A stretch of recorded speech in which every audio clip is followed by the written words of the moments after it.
compagnie vient font lettre pour moi. Pour m'bailler la caille à conti paquet. Tant pris souple dit qu'on met altima. M'papi mal, grâce à compagnie en ibal. Il y a des voix qui vous secouent, qui vous attrapent par les tripes, en même temps qui vous font rêver. C'est le cas de Martha Jean-Claude.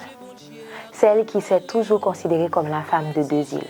Chanteuse haïtienne qui, dans les moments les plus durs, comme la dictature des Duvalier, a su bercer le peuple haïtien avec sa voix mélodieuse. Pour la militante qu'elle est, l'art est l'image du peuple. Certains diront qu'il est loin, le temps où la sublime voix de Martha planait dans l'atmosphère musicale haïtienne. Mais les meilleures pages de l'histoire sont réservées aux héroïnes et héros, aux victoires et à ceux et celles qu'on ne peut se permettre le luxe d'oublier. Alors, parlons de Martha Jean-Claude. Compagnie pour bon wadim combien m'doué ou yon jour comme ça la caille m'a recevoir m'pas connaît si wabam n'a fait on croit. Martha Jean-Claude est née en 1919 sous l'occupation américaine. Toute petite, elle chantait déjà. À 12 ans, on pouvait la voir dans la chorale de la cathédrale de Port-au-Prince. Sa carrière professionnelle de chanteuse va débuter au Rex Théâtre alors qu'elle accompagnait Émirante de Pradine pour une seconde partie d'une chanson. Elle était derrière le rideau. Oui, littéralement. Elle chantait derrière le rideau.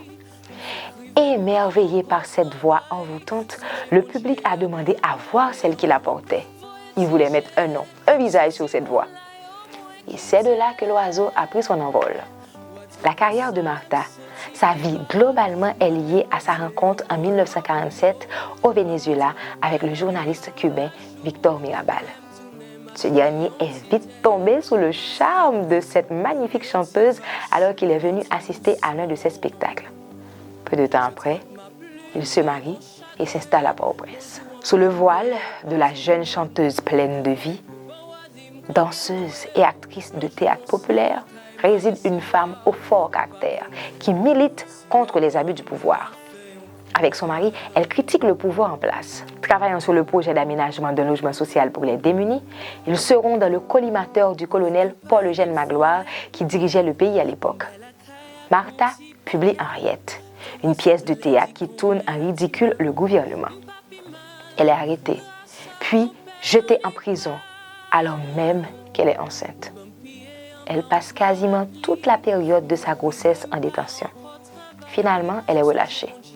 Elle accouche 2 jours plus tard. Cette expérience, aussi troublante que marquante, la pousse vers le Cuba de son mari. Elle y reste pendant plus de 30 années. Depuis, elle se définit comme la femme de deux îles. Avant de reprendre pleinement sa vie de chanteuse, elle travaille comme coiffeuse et typographe. C'est en 1956 qu'elle enregistre son premier disque intitulé Canciones de Haïti.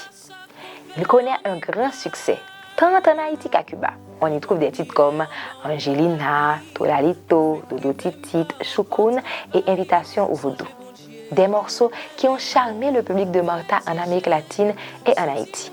En 1957, elle part pour le Mexique où elle joue dans le film Yambao avec Ninon Sevilla, une star de cinéma de l'époque. Là-bas, elle réalise pendant un moment des émissions pour la télévision mexicaine, ce qui la rendra très populaire. Martha ne s'arrête pas. Elle intègre l'Union des écrivains et artistes de Cuba et préside l'Association des Haïtiens résidant à Cuba. Influencée par la révolution communiste qui porte Fidel Castro au pouvoir, Martha, la chanteuse à la voix douce, devient ambassadrice de la résistance haïtienne face à la dictature féroce des Duvalier. On dira qu'elle a embrassé la cause castriste. Sa position politique l'empêche de rentrer au pays pendant tout le règne des Duvalier. Pourtant, ses œuvres continuent par-delà les mers à bercer les mélomanes haïtiens. En mai 1967, Martha présente un sublime concert au Palais des Beaux-Arts de Lille où elle est accompagnée du pianiste Guillermo Rubalcaba. En avril 1978, elle reçoit un tonnerre d'applaudissements par la foule au local de l'UNESCO à Paris. Elle chante au Madison Square Garden à New York, au Grand Palais à Paris et à la Place des Arts à Montréal. Ne pouvant pas retrouver sa terre natale, elle faisait entendre la voix d'Haïti partout où elle allait. Après tant d'années, loin de la mère patrie, où elle a mené une vie entre sa carrière de chanteuse, son engagement politique et sa vie familiale, elle rentre finalement en Haïti en juillet 1986. 5 mois après la chute des Duvalier. Elle offre alors son premier spectacle local au Rex Théâtre. Elle reçoit l'un des plus beaux accueils jamais donnés à un enfant de la terre parti depuis longtemps. Pour elle, c'est une grande et belle surprise et aussi une grande satisfaction. Elle découvre l'amour que le peuple haïtien lui porte. Elle profite de son séjour au pays pour présenter au public sa troupe Macandal, troupe qu'elle a créée avec son fils guitariste Richard Mirabal et sa fille saxophoniste et danseuse Sandra Mirabal. Le Café des Arts à Pétionville, le kiosque Occidgentil, la place des héros de l'indépendance, le stade Sylvio XIV, tous ces espaces ont eu l'honneur de voir Martha se produire sur scène. Désormais, elle peut circuler et chanter librement dans son pays. Au stade Sylvio XIV, elle monte sur scène lors du festival Bouillon Racine. Elle retrouve ses amies Émirate de Pradine et la chanteuse cubaine Celia Cruz, avec qui elle avait enregistré une version de la musique Choukoun sur l'accompagnement de Soniola Matancera. Elle donne son dernier spectacle le 21 mars 1998. La sirène chanterelle, qui est Martha Jean-Claude. Après une longue carrière où elle propulse la musique haïtienne à l'étranger, surtout en Amérique latine, est morte de diabète le 14 novembre 2001 à Cuba dans sa maison de Casino Deportivo. Martha Jean-Claude reste l'une des voix haïtiennes dont on ne cessera jamais d'honorer la mémoire. D'une génération à une autre, on se doit de la porter dans nos cœurs et nos esprits. Pour Haïti. Ou la compagne vin font lettre pour moi, pour m'bay la caille à conti paquet. Tant pris souple dit qu'on met altima, m'papi mal, grâce à qu'on paie en ibal. Les bons pieds en bas en parapluie, m'fait criver m'pas encore travail. Songez bon Dieu à qu'on paie Léon, voyez tiger, sous timoun la yo moins quitté. Dieu qu'on salem sorti qui bat, moi pe poter on dans l'eau pour yo. Ma pe travail la nuit coule la jour, pour l'aime tourner m'acheter yon ti terre, yon ti cabri, yon ti vache, yon ti pousson. Je trempe ma plume dans mon chagrin, bonjour en pile m'voyer pour tout le monde. Compagne pour bon wadim combien m'doué ou. Yon jour comme ça la caille m'a recevoir, m'pas connaît si wabam n'a fait on quoi.